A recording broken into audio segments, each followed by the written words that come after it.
कपड़े धोने वाली बहू। शादी के पहले से ही विभा को कपड़े धोने का बड़ा शौक था।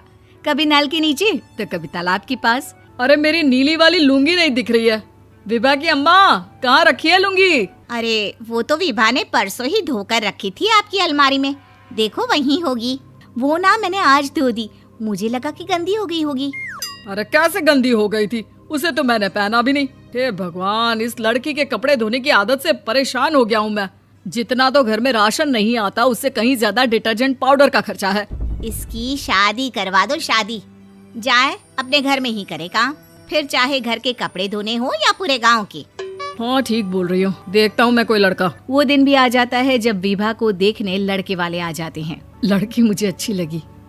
होने वाली सास कहती है, बेटी अगर कुछ पूछना है तो पूछ लो। वैसे तो हमारी लड़की बहुत ही शर्मीली है, जो बोल दो वो मान लेती है, इसे क्या पूछना होगा। अरे कैसी बात कर रही हो माँ, मुझे इन लोगों के घर रहना है, सवाल तो कई है। हाँ हाँ बेटा, पूछ लो ना, क्या पूछना है। आप लोगों के घर कपड़े कौन धोता है? सास का मुंह बन जाता है। देखो, अगर तुम ये कहना चाहती हो कि तुम्हें कपड़े धोने नहीं आते तो सुन लो, कपड़े मैं ही धोती हूँ, लेकिन तुम्हारे आ जाने के बाद मैं रुमाल तक नहीं धोऊंगी। अरे चुप रहना भाग्यवान, बहू बेचारी घर आई नहीं, उसे डराना शुरू कर दिया। वो क्या है ना बिटिया, अभी तक तो ये कल्लू की माँ ही धोती थी, लेकिन अब तुम्हारे पापा तो दहेज में वॉशिंग मशीन देंगे ही। तभी विभा की माँ बोल पड़ती है, सवाल भी पूछा तो क्या। वैसे भाई साहब, मशीन की तो फिर भी कपड़े धोने की कैपेसिटी होती है। मतलब जो बिटिया दे रहे हैं ना विभा, इसे कपड़े धोने का बहुत शौक है। ये आप लोगों के क्या, आस पड़ोस गांव मोहल्ले सबके कपड़े धो दे और उफ तक ना करे। बाहर देखा नहीं आपने कितने कपड़े सूख रहे हैं? सब हमारी बिटिया ने ही तो धोए हैं। बस भी करो ना माँ, शर्म आ रही इतनी तारीफ सुनकर। और तो और एक दाग निकाल कर दिखाओ तो मान जाओ। हाँ अच्छा, माफ करना बेटा, मैंने गलत समझा। हमें तो रिश्ता बहुत पसंद है। और ऐसे जुड़ जाता है रिश्ता कपड़े धोने का शौक रखने वाली विभा का। उसकी शादी हो जाती है कोयला फैक्ट्री में काम करने वाले कल्लू के साथ। शादी के बाद अचानक विभा चिल्लाती हुई सास के पास आती है। सासू माँ, अरे सासू माँ कहाँ है आप? ये तो धोखा है, धोखा दिया आप लोगों ने मुझे। इसे ससुर के चक्कर के बारे में पता चल गया। अरे तो उसमें तुझे क्यों धोखा मिला है? अरे नल में पानी नहीं आता, कपड़े कैसे कब धुलेंगे? अच्छा, तू पानी नहीं आ रहा उसकी बात कर रही है। तो आपने क्या सोचा? कुछ नहीं।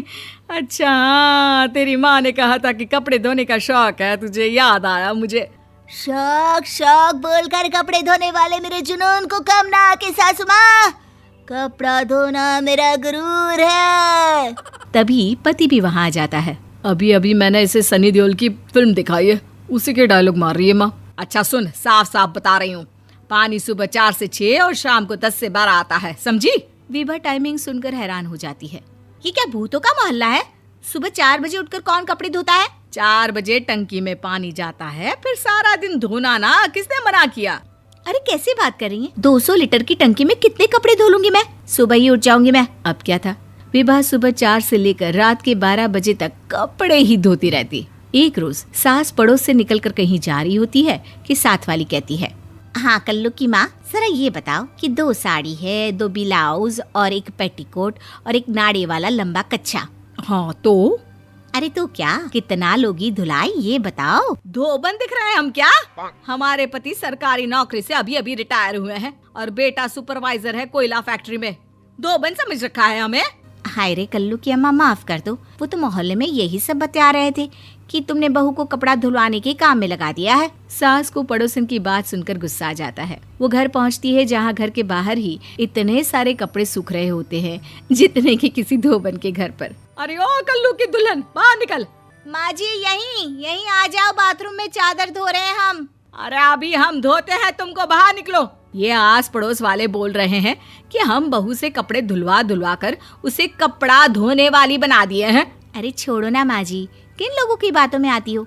आस पास के लोगों का तो काम ही होता है कि वो किसी तरह सास बहू को लड़ा दे। बहू सारे घर के कपड़े धोती है, ये क्या कम है? बोलिए। सास को भी लग जाता है कि वो बहू का ये सनकीपन नहीं छुड़वा सकती, इससे अच्छा है कि खुद ही चुप हो जाए।